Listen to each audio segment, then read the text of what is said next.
أعوذ بالله من الشيطان الرجيم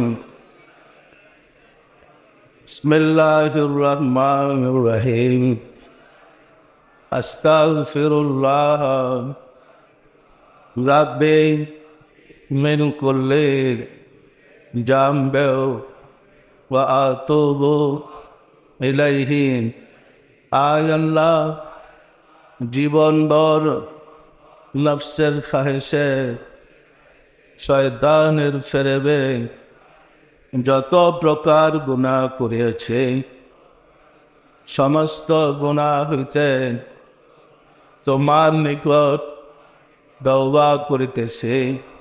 আয় আল্লাহ দয়া করিয়া আমার তওবা কবুল করো, আমার গুনাহ মাফ করো। লা ইলাহা